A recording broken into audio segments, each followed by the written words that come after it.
It began as an ambitious blue-collar indie based out of Philadelphia. It grew into one of the most influential underground movements that wrestling had ever seen, amassing an international cult following. In death, its influence continues to be felt a full generation later, and the memories have barely faded. ECW has come in three forms: the dimly lit Eastern Championship Wrestling, the chaotic and unapologetic Extreme Championship Wrestling, and the bargain basement WWE brand limped along for 4 years. Between those three entries, 32 different men have reigned as ECW champion, some deserving, some named McMahon. Here's where they all are now. Mason Ryan, Stevie Ray, Earthquake, Alundra Blaze, Norman Smiley, Zach Gowen, Bam Bam Bigelow, Ahmed Johnson, Torrie Wilson, Buff Bagwell, Robert Gibson, Dave Taylor, Terry Taylor, and Godfather's Holmes.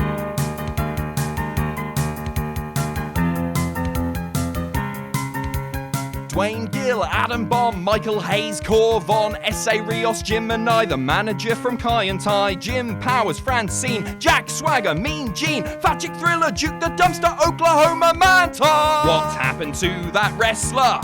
Some were main eventing, which leaves me lamenting. What happened to that wrestler?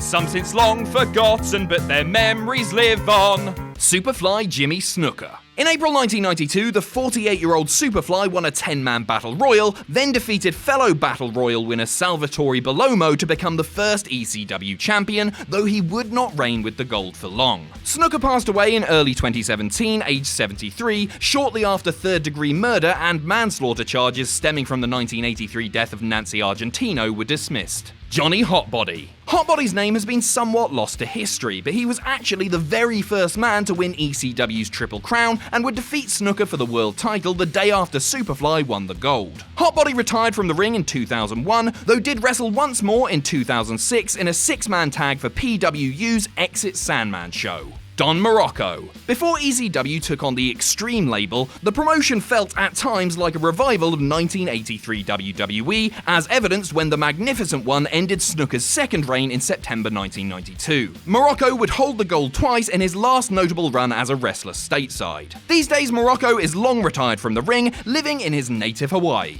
The Sandman. Before swinging Singapore canes and smashing beer cans, the Sandman was Mr. Sandman, a wetsuit-wearing surfer with a cheerier disposition. The blood and the suds, plus the co-opting of Metallica's Enter Sandman, were obviously upgrades to his identity. These days, Sandman still pops up at various indie events, notably for Ring of Honor and House of Hardcore, where he dishes out cane strikes and cheerful fans still sing along with James Hetfield. Tito Santana. Yes, even Santana stood atop the ECW mountain, albeit very briefly. In fact, when Santana defeated old nemesis Morocco to become ECW champ in August 1993, Santana was technically still with WWE and wrestled his last match for the company the following weekend. Semi-active today in his 60s, Santana teaches Spanish at Eisenhower Middle School in Roxbury Township, New Jersey. Shane Douglas. The franchise wasted no time in becoming ECW's most promising young star in terms of promo skills and in-ring ability, and would be one of the company's top villains for much of its lifetime. Across 2 tenures spanning into the spring of 1999, Douglas would hold the ECW title 4 times for nearly 900 combined days. The often outspoken Douglas still wrestles on a semi-active basis and is the host of his own series, the Triple Threat Podcast. Sabu. The table-breaking, flesh-scarring madman continued the sadistic legacy of his uncle, the original Sheik, wowing ECW fans the moment he arrived in the company in late 1993. In ECW, Sabu would continue to set new standards for jaw-dropping carnage, whether they were stunt shows with Rob Van Dam, bloodbaths with Terry Funk, or grudge matches against Taz. Somehow, Sabu is still going at age 56 and has worked matches in recent times with the likes of Masato Tanaka, PCO, Nick Gage, and Teddy Hart. Terry Funk. Perhaps none of the 32 names on this list have ever commanded the respect that the hardcore legend has, defying aches and age time and time again to inspire the masses. His dramatic ECW title victory in the closing minutes of Barely Legal was the most fitting and emotional conclusion to any ECW event ever. Despite teasing retirement seemingly every other year, Funk still can't quit the ring, and as of this video, has wrestled as recently as September 2017 at the age of 73.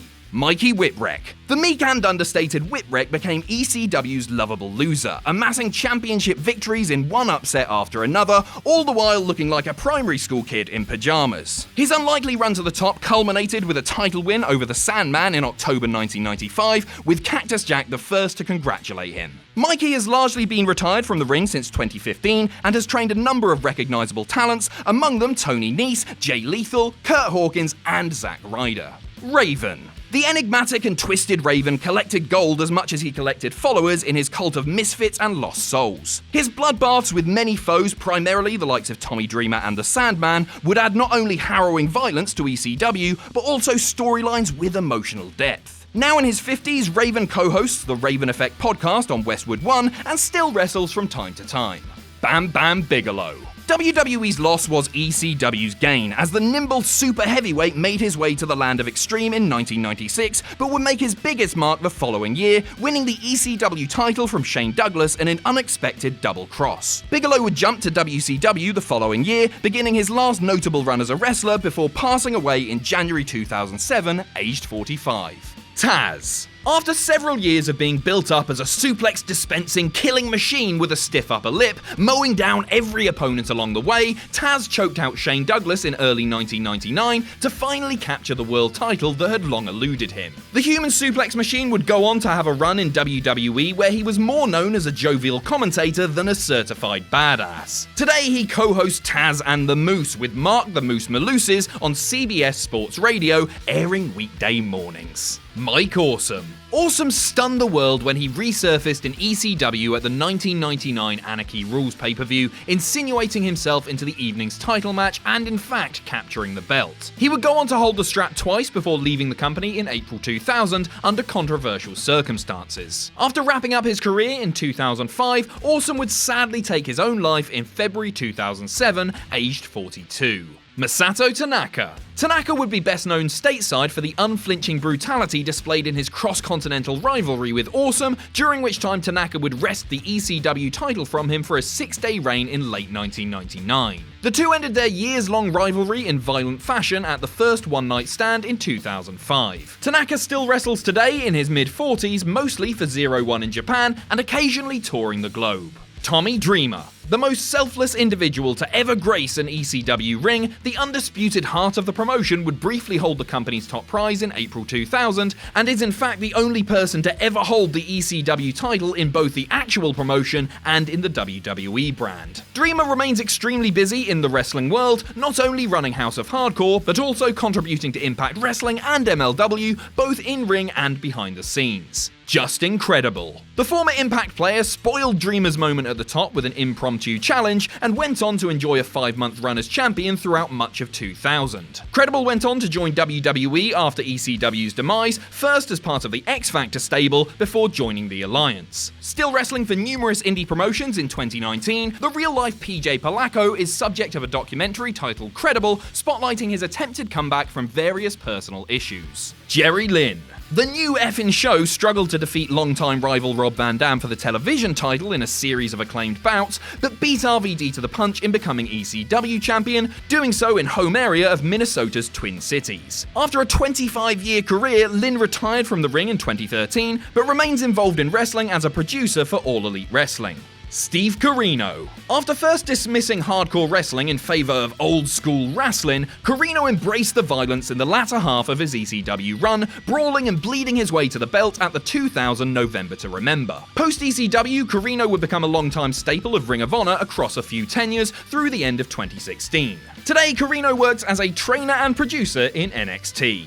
Rhino. It was clear from the moment that the out-of-control man-beast arrived in ECW that big things were ahead. When the company closed its doors in 2000, Rhino held both of the singles titles, the world and television belts, en route to becoming Edge and Christian's malevolent sidekick in WWE. Rhino recently left WWE after several years tagging with everybody's favourite ginger father, Heath Slater, going on to join the Impact Wrestling roster. Rob Van Dam. Though he reigned as television champion for 23 months between 1998 and 2000, 2000, RVD never held ECW's top gold during the lifetime of the actual promotion. He would be awarded the belt upon the launch of the ECW brand in 2006, holding it for a mere 3 weeks. Van Dam wrestles on a semi-active basis these days for various promotions around the globe, including Impact Wrestling, while also doing stand-up comedy shows and spoken word appearances. Big Show. Fans expecting WWE's revival of the ECW product to equal the Underground Revolution from years earlier were no doubt disheartened by the 7-foot Giant's title win in Philadelphia over Van Dam. Show would hold on to the belt until December before taking a year-long sabbatical from WWE. Now in his late 40s, Paul White is the very definition of a part-time wrestler,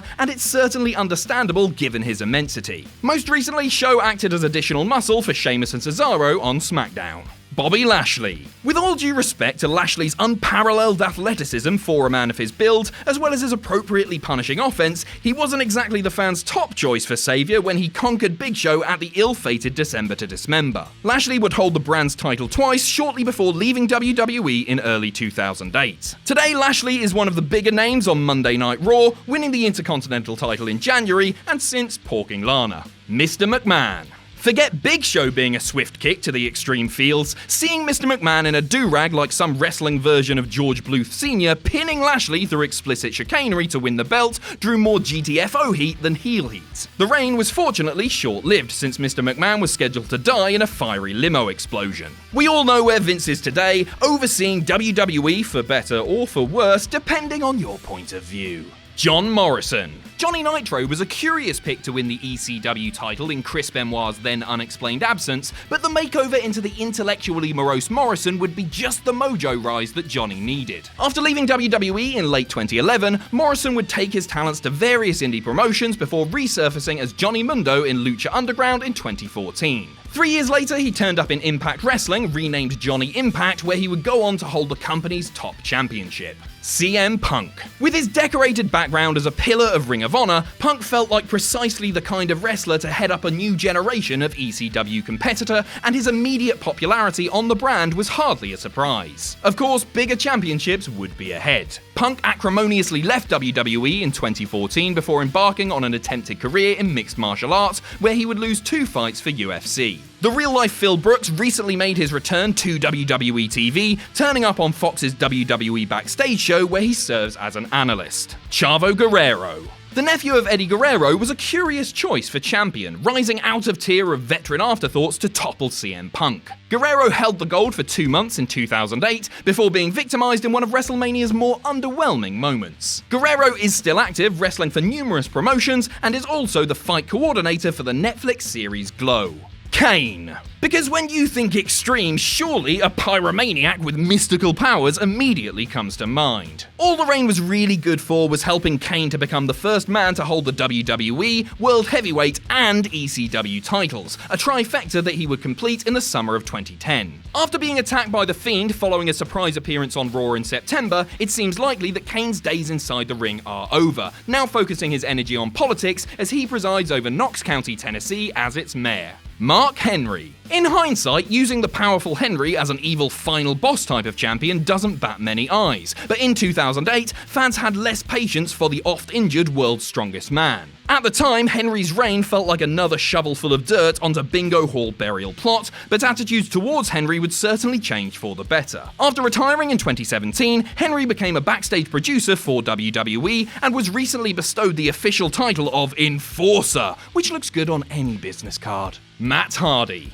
Breaking tables, swinging chairs, and leaping from ladders were all staples of the Matt Hardy playbook, and it's a safe bet that he and brother Jeff would have fit right in with classic ECW at its most undistilled. His 4-month reign as ECW champion has been a bit lost to history, though, to be fair, everything's forgettable compared to the broken universe. Matt mostly wrestles house shows for WWE in 2019, though rumours of retirement have made the rounds. Jack Swagger. The lanky powerhouse and amateur wrestling standout made an immediate impact on the ECW brand, capturing the title from Matt Hardy shortly before the 2009 Royal Rumble. Swagger would soon ply his trade on the bigger brands and would actually hold the World Heavyweight title a year later after WrestleMania 26. These days, Swagger splits his time between wrestling and MMA, recently debuting in All Elite Wrestling under his real name Jake Hager, where he's part of Chris Jericho's Inner Circle. Christian.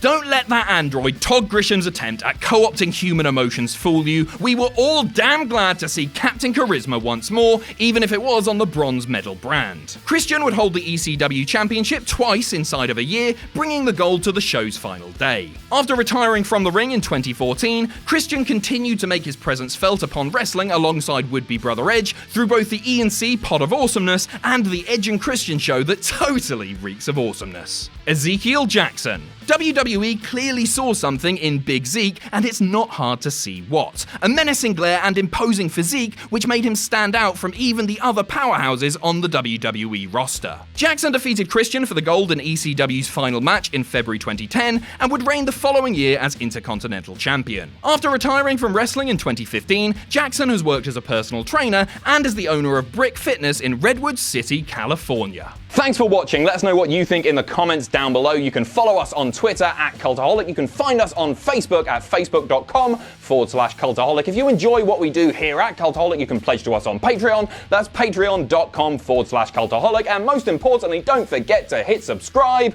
and join us.